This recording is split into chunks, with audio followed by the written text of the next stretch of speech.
Hi guys, hope you're all doing good. Welcome back to the channel. So I've decided we're going to do a how-to series where we break down a bunch of different movements and try and improve your skills at them. So today we're going to start with double unders. So we're going to look at a bunch of different tips and tricks where we can improve getting you your first double under or trying to elongate your max sets. Let's get into it. Now I guess the first tip is probably the most obvious, but making sure you have your own rope.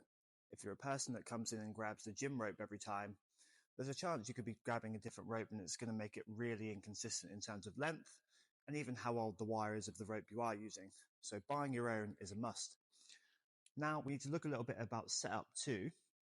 So if I were to put my foot in the middle of my rope and pull my handles up, you'll notice it's kind of at armpit level.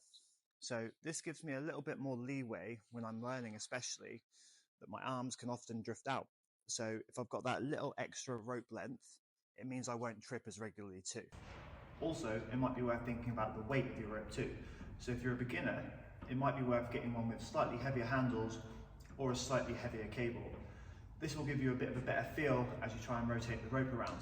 If you're someone who's progressed a little bit past that, you can maybe look to have slightly lighter handles and a slightly thinner rope, as this will allow the rope to pass around you a little bit quicker. Now we've got our rope set up, let's look at how to double under. So if you're someone who never double undered before, we're going to keep it nice and simple. So we don't even need the rope to start with. We're going to start with a nice simple penguin jump. So if I stand side onto you, onto our toes, and we're just going to try and create a nice consistent jump height. Once we're into that nice consistent height, we can then look to use our hands a little bit, which will stimulate us rotating the rope. So as I leave the floor, I'm going to look to double tap my thighs. So it'll look something like this. And this should help me gain a little bit of knowledge on where I should be rotating the rope. If we're happy and we can do this drill, now it's time to grab the rope. The obvious place to start is with single unders, right? So the rope passing around us once. However, how people tend to attack these in a workout relative to them actually trying to teach us to do double unders, they're two totally different things. So when someone's doing single unders in the workout, obviously the speed is the game. So we're trying to jump up and down as fast as we can. However, this doesn't lend itself to helping us learning how to double in the long term. So what we need to learn how to do is actually do our single unders a little bit slower. So just looping our jump up nice and high, and that's going to prepare us better for then rotating the rope around. We've got two things we can manipulate, okay? So we can manipulate rope speed or jump height. And ideally, we don't want to be changing two things at the same time. That's what makes it inconsistent. So if we can get your jump height just the same every single time, we can then worry about how fast is the rope rotating around you. If you're happy doing single unders where you get a nice lofty jump, we're ready to give double unders a try. So when trying to complete the double under, there's a few things we need to consider before we even start off. So firstly, is how we hold the rope. So rather than full gripping the handles like this, which tenses up our arms and shoulders, we're actually going to grip towards the end of the handles. This is going to help us whip them around a little bit more, and it's going to save our shoulders when we do actually come to doing the double under.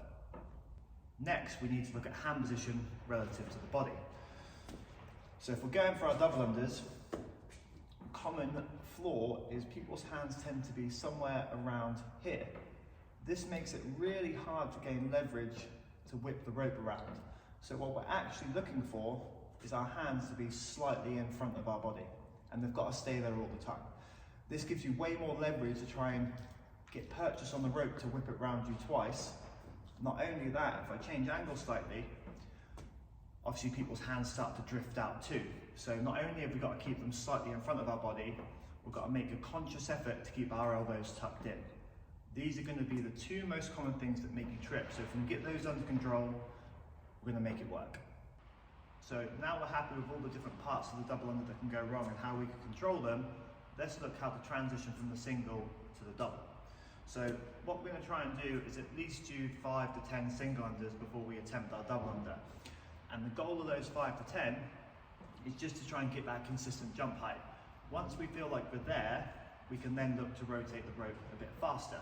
So it's going to look something like this, where we go single, and then once we're happy, we can just look to rotate that rope a little bit faster and complete the double under. This is by far the most effective way to learn, rather than just trying to aimlessly jump as high as you can and spin the rope as fast as you can. Once we're happy we've got the double under, obviously it's time to integrate it into some workouts. So by far the easiest way to start learning is using EMOMs. And my favourite idea is to use a 10-minute EMOM where we do a skill we want to learn on 1 minute, and then we pick a machine to go on the other minute that's not going to affect the same muscle group.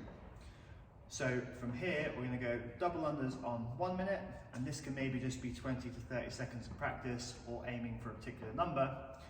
And then the second minute, we can maybe look to C2 bike, where this only affects our legs, and it's going to give our shoulders a chance to recover.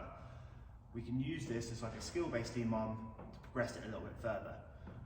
Once you're happy with that, and once you can start to do these out of breath, you'll soon realize it's more of a tolerance problem. So once you can get your breathing under control, it's just how much can you endure in the shoulders, and believe me, it does get a lot easier the more you do it. The first few sets of 50 you ever do, you're going to feel like you can't do anything else after, but if you keep integrating these into workouts, it's going to get much easier. Right guys, and that's the end of this video. Hope you enjoyed it, and hope you got something from it. If you want to see more content like this video, subscribe, and leave a comment below on what other movements in CrossFit you want to see broken down.